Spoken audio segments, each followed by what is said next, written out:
Mireille Kahn, un pur bonheur de vous rencontrer aujourd'hui dans cette rue mythique brestoise, la plus vieille rue de Brest, la rue de Saint-Malo. Rue Saint-Malo, elle n'a pas de particules. Rue Saint-Malo. Elle n'a pas de particules. Populaire. D'accord. Mireille Kahn, on a dit plein de choses sur vous, Mireille. Oui.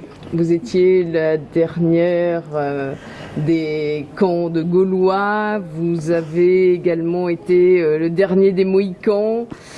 J'ai vu plein de choses sur vous, les irréductibles, les Gaulois. Alors Mireille, ça date de quand, cette aventure? Cette affaire. Alors, ça a démarré un soir d'hiver en 1988 avec un beau jeune homme qui m'a présenté cette rue, lors d'une discussion. Il me dit est-ce que tu connais cette rue? C'est un truc complètement abandonné. Et il m'amène tout de suite et je vois donc cette rue l'hiver dans le noir. Ça m'interpelle évidemment un peu et j'oublie. Quelques mois après, au mois de juillet ou août de cette même année 88, c'est lors d'un tournage d'une vidéo d'un copain qui tournait une fiction. Et donc j'étais sollicitée pour jouer un rôle dans cette vidéo. Il y avait justement, elle me trouble, là j'ai peur. Non. C'est bêtise. C'était l'été, c'était en pleine journée, et je revois cette rue Saint-Malo, donc sous le soleil. Et c'est après que ça m'a quand même, là c'était un peu je me dis mais qu'est-ce que c'est ce truc, c'était assez sordide quand même comme lieu, mais il y avait de la poésie, là, ça traînait, là c'était... Et je me renseigne, on me dit ça va être détruit, c'est pour ça que c'est dans cet état délabrement comme ça, puisque elle est vouée à la démolition dans peu de temps, quoi. Je trouve ça dommage, je reviens, mais toute seule cette fois, et je me dis non, on va pas laisser faire ça. C'est pas à Brest, pas cette ville, elle a été assez anéantie. Il reste un petit coin, un petit bout de rue comme ça. J'ai créé une asso. Je l'ai appelée Vivre la rue. Et assez rapidement, il y a des tas de gens que j'amenais ici dans cette rue et qui se sont joints à moi et qui ont adhéré à cet asso. Et donc, à un moment donné, on a compris quand même que la démolition allait intervenir, mais quelques semaines, avant cet acte que j'ai eu, au mois de novembre 90, je suis venue m'installer dans une des maisons. En prévenant le maire que je le faisais quand même, c'était pas... j'ai rien cassé. Et je me suis installée dans une maison où il n'y avait pas de plancher. Mais pas de... Mais il était plus que temps. Du coup, on en a parlé dans la presse. Merci aux journalistes, parce que du coup, les Brestois aussi ont compris qu'il y avait un bout de patrimoine, un lieu inconnu. Les gens se sont déplacés, sont venus, et puis ça faisait autant de soutien, et puis c'était très chouette, et on a commencé à nettoyer la rue. Il y avait des centaines de tonnes de déchets dans la rue. Donc, on était priés de partir, et en même temps, nous, on nettoyait, quoi. Vous avez été considéré comme squatteur? Oh oui, je le revendiquais. C'est un statut comme un autre. C'est toujours mon statut d'ailleurs à l'heure actuelle. Alors, comment vous avez fait justement pour pouvoir investir cette rue, pour ne pas avoir de problème d'ordre juridique? Comment est-ce que vous avez fait? Eh bien, vous voyez, cette association a été déclarée. Donc l'État nous a toujours reconnus. Le siège social à notre fameuse carriole qui descend. C'est un bruit très courant, ici très commun, tous les jours on entend Oui, donc tout à l'heure vous me disiez que c'était une carriole qui avait une histoire.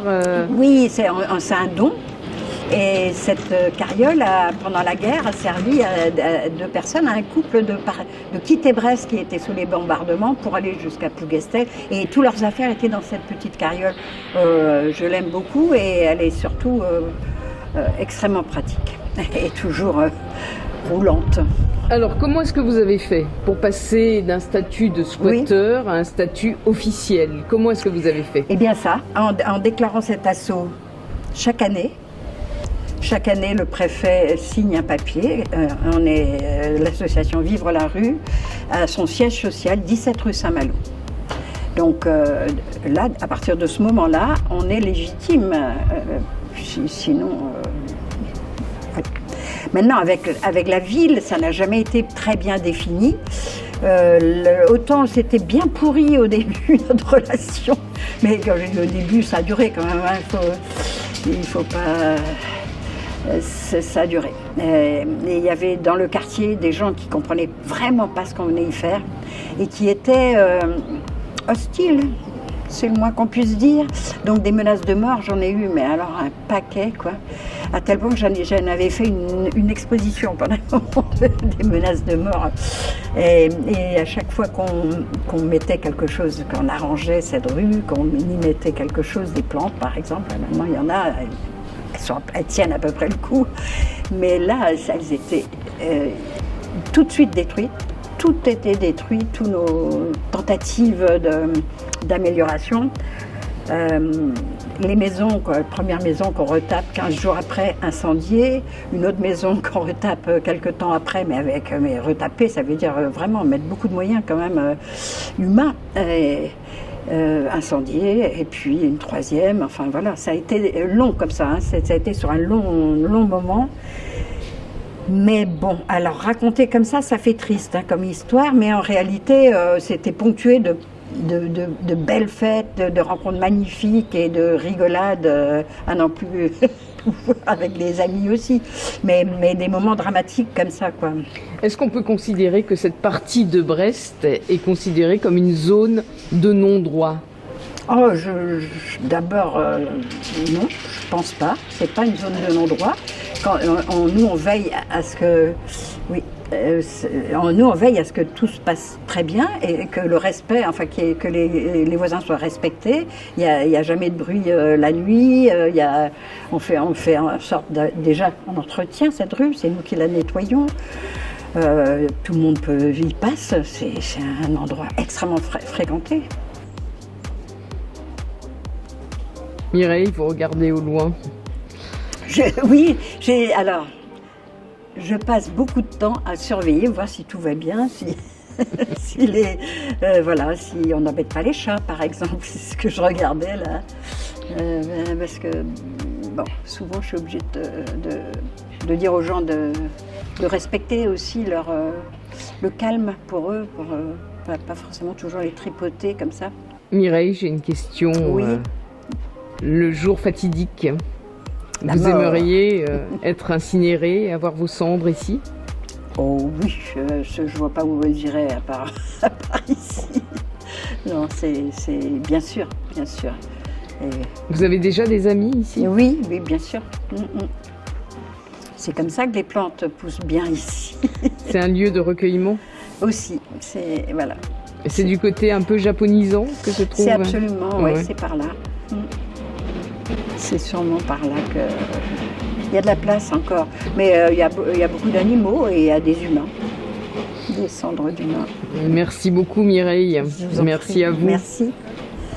Charles, bonjour, un immense bonheur de te retrouver ici dans cette rue Saint-Malo. Tout à l'heure j'ai dit la rue de Saint-Malo et Mireille m'a dit non, c'est une rue populaire, elle n'a pas de particules, c'est joliment dit en tous les cas.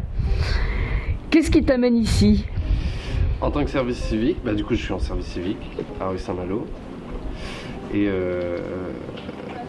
moi j'étais un habitué du café associatif qui est un tout petit peu plus haut de la rue. Et j'ai commencé à connaître Mireille, Kitty, les gens de l'asso, et qui m'ont gentiment accueilli dans l'organisme. de l'association Vivre la rue. Comment s'appelle ce chat? Je sais pas du tout. Alors le chat, il va falloir arrêter de jouer avec les micros, hein. Là on n'est pas d'accord. Hein? C'est sérieux. Alors est-ce que cette façon de vivre, entre guillemets, dans cette rue Saint-Malo, c'est quelque chose qui te convient, qui te plaît? Est-ce que c'est un petit peu ton style de vie également? Bah oui, carrément. La rue Saint-Malo, elle a fait un travail formidable pour réhabiliter la rue, l'association Vivre la rue, je veux dire. Et moi je trouve ça impressionnant, déjà ce travail de rénovation. C'est aussi une scène alternative de la culture punk à Brest et un accès à la culture évidemment pour des concerts, des événements de théâtre et des initiatives culturelles formidables, quoi. Et je m'y retrouve vachement là-dedans. C'est quelque chose qui me manque beaucoup, partout. Et dans un lieu aussi emblématique de Brest. Moi j'ai à cœur ce genre de projet associatif et c'est ce que j'aimerais faire plus tard. Alors la rue Saint-Malo est une rue extrêmement touristique. Un environnement de travail très sain, avec des personnes très chaleureuses et avec des conditions assez simples, quoi. C'est très humain. C'est ça qui me manquait aussi. C'est que c'est une association très humaine et qui aide et qui aime à aimer et qui ne demande pas grand-chose en retour. Et c'est pour ça que ça donne envie de donner aussi. Tu termines quand ton service civique? Le 15 décembre. Aïe. Dans 2 mois. Aïe. Mm. Et ensuite? Et ensuite, je vais faire des petits boulots alimentaires.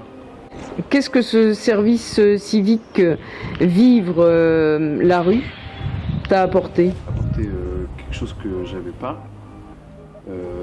Une sorte de petite famille, quoi. C'est un peu ça aussi, l'asso, c'est de se sentir aimé et choyé. Il m'a apporté un cadre, il m'a apporté une petite rémunération, ça aussi, et une petite formation aussi, parce que moi je suis surtout au café associatif, je fais beaucoup de gestion, et c'est ce que je veux faire aussi plus tard. Donc ça m'a pas mal formé par rapport à ça. En tous les cas, je pense que Mireille a trouvé un nouveau petit-fils et que tu vas continuer à venir leur rendre en tous les cas visite et parfois service. Bien sûr, bien sûr. À la fin de mon service civique, je ne vais pas quitter l'association comme ça. J'ai à cœur d'y rester autant que possible. Un immense merci Charles. Ben, merci à toi. Merci, à bientôt. Kitty. Oui, bonjour. Bonjour, un immense bonheur de vous rencontrer aujourd'hui. De même, c'est un plaisir. Dans cette rue Saint-Malo, cette rue mythique, cette rue qui a résisté aux envahisseurs, entre guillemets. Votre mère, qui est un peu la patronne de cette rue, l'a investie il y a plus de 35 ans aujourd'hui. Et vous, comment est-ce que vous avez vécu ça à l'époque ? Eh ben, je me suis dit qu'elle avait peut-être un petit grain, parce que quand on a vu l'état de la rue et qu'elle a dit ici, on a possibilité de faire tout ce qui pourrait nous épanouir, avec des amis artistes, des gens qui avaient besoin d'avoir une activité. Elle a dit là, c'est un lieu merveilleux pour faire des choses en commun, et je lui ai dit que c'était pas possible par rapport à tout le boulot qu'il y avait à faire.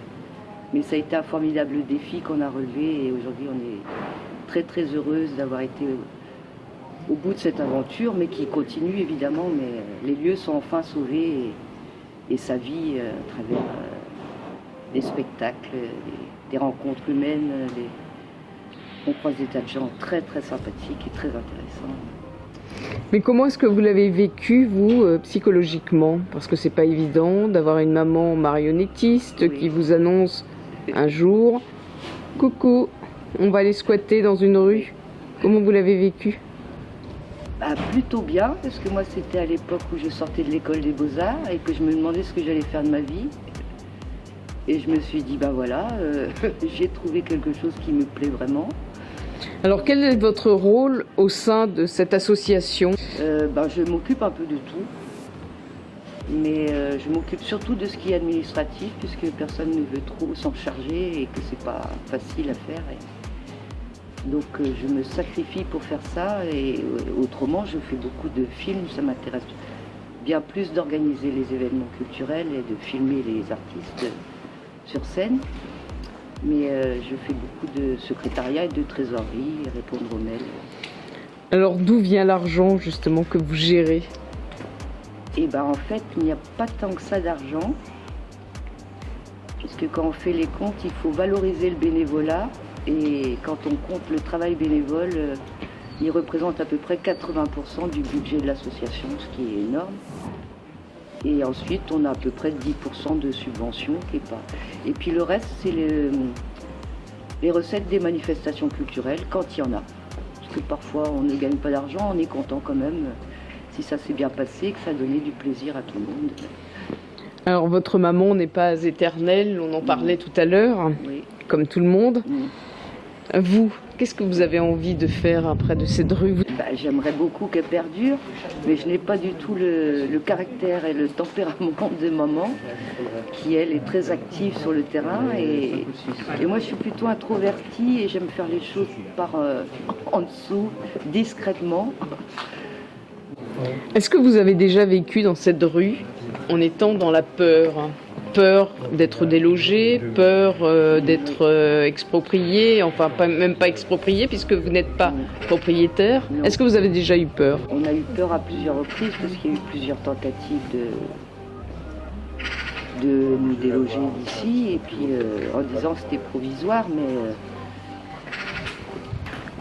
mais ça a été difficile. Et là tout de suite on monte au créneau, on sort les pancartes, on appelle la presse.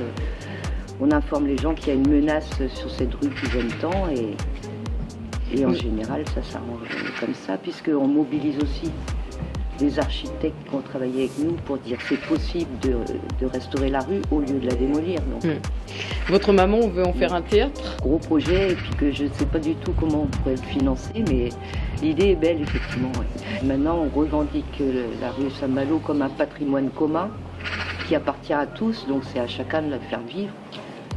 Nous, on donne notre temps et notre énergie, et c'est bien que d'autres gens J'ai posé la question tout à l'heure. J'ai posé la question tout à l'heure à votre maman si elle considérait qu'ici, à une certaine époque, c'était un lieu de non-droit. Est-ce que vous l'avez ressenti comme tel ou pas? Peut-être pas de non-droit, parce que je pense que ce qui nous anime, c'est d'abord un esprit de communauté, de solidarité, de faire des choses bien, je pense, avec des gens bien. Donc, je crois pas que ce soit une histoire d'être hors la loi non plus, puisque le lieu était complètement abandonné et qu'il devait être démoli. Et ça, je pense que ça aurait été une injustice de ne pas garder la trace du passé de Brest ici. Donc, je crois qu'on peut être fier de ce qu'on a fait. Oui, vous pouvez effectivement être fier de ce que vous en avez fait. Est-ce que vous avez peur que des promoteurs lorgnent un petit peu votre lieu de vie un jour? Oui, c'est toujours le cas, mais pour l'instant, vu la configuration de la rue dans un vallon avec des grands murs, ça les bloque un peu. Vous êtes les derniers des Mohicans. Oui. Après vous, il y a qui pour protéger cette rue? Et bien ça, c'est encore à définir. Peut-être des jeunes comme le jeune Charles qui est en service civique, ou des jeunes gens intelligents qui ont bien compris l'esprit de la rue, et on compte sur eux pour la préserver longtemps. Est-ce que vous pensez que vous auriez été la même si vous n'aviez pas vécu cette aventure? Je pense que j'aurais été très mal dans ma vie si j'avais dû suivre un parcours classique. Eh bien, longue vie à cette rue Saint-Malo, et un immense merci, Oui. Kitty. Nico, un immense bonheur de vous rencontrer aujourd'hui dans cette rue Saint-Malo, et en plus j'ai fait quelque chose pour la première fois, j'ai mis les micros dans votre barbe, c'est trop drôle. Nico, qu'est-ce que vous avez de beau à nous raconter sur cette rue? Qu'est-ce que j'ai de beau à raconter sur cette rue? Un petit peu tout, les gens qu'on y croise, les chocs qu'on y croise aussi, les manifestations qu'on organise, les passants, les touristes. Qu'est-ce que vous y faites, vous? On m'a prêté le surnom de MacGyver. Ah, donc vous savez tout faire. Non, je sais pas tout faire. Non, j'aime bien le bois, je sais faire un peu d'élec, j'ai jardiné, à peu près. Voilà, c'est à peu près ça. Est-ce que cette rue Saint-Malo vous a changé la vie? Et ça continue, et ça continuera encore, j'espère, ouais, carrément. Ouais, bien sûr, ça a changé ma vie. Vous êtes épanoui ici? Ouais. Qu'est-ce que vous pensez de cette histoire un peu folle? On remonte 35 ans en arrière, on est ici, rue Saint-Malo, tout est détruit, il y a des détritus partout dans la rue. Et vous avez une femme, en l'occurrence, Mireille, qui découvre cette rue, Mireille Kahn, et qui décide d'en faire quelque chose et surtout de commencer par la squatter. Qu'est-ce que vous en pensez, vous? J'aurais pas dit squatter, mais qu'est-ce que j'en pense? Bah, je saurais pas bien le dire, mais ça explique beaucoup ma présence ici, quoi. C'est l'amour, enfin, tomber amoureux de la personne, du combat. Et c'est quoi votre vie, vous? Vous avez une vie, entre guillemets, classique, métro, boulot, dodo, ou plutôt tramway ici, puisqu'on est à Brest, tram, boulot, métro, dodo? non, plutôt vélo, mais boulot un peu. Dodo, forcément. Vélo, boulot, dodo et bénévolat, du coup. Qu'est-ce que vous exercez comme profession? Là, en ce moment, je suis manutentionnaire. Est-ce que vous avez l'impression d'apporter quelque chose d'heureux à cette rue? C'est pas à moi de le dire, mais non, c'est pas à moi de le dire. Mais j'ai l'impression d'apporter quelque chose. Mais ouais, j'espère, ouais. Est-ce que vous avez quelque chose qui vous touche, qui vous donne envie de vous exprimer? Bah, je suis pas trop discours, mais je saurais pas bien quoi dire. Mais je pense que ma présence le fait pour moi, en fait. Je saurais pas le dire autrement. Merci Désolé. beaucoup. Merci beaucoup, Nicolas. Merci à vous. Marie, bonjour. Bonjour. Belle rencontre dans cette rue Saint-Malo. Je crois que vous vivez dans cette rue. Non, j'ai vécu il y a très longtemps, quand j'avais 15 ans, 16 ans. Mais non, là je vis plus ici. Mais je viens tous les week-ends et dès que je peux. Mais je vis plus ici. Non. Vous êtes une des filles de Mireille.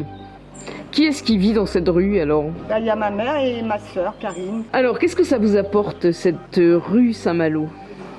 Plein de choses, moi. Moi, ça m'apporte du bonheur, parce qu'il y a plein de gens que j'adore ici déjà. Et puis, voilà, plein de choses à faire, plein de choses... Enfin, voilà, que des bonnes choses tous les jours. Le devoir accompli, enfin...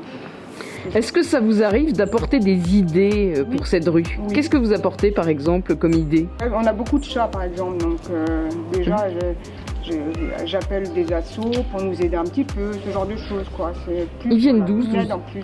Ils viennent d'où tous ces chats? Ils viennent du quartier en fait, de partout, ou peut-être plus loin même. Je ne sais pas ce qui les fait venir, mais, mais en tout cas ils aiment bien venir.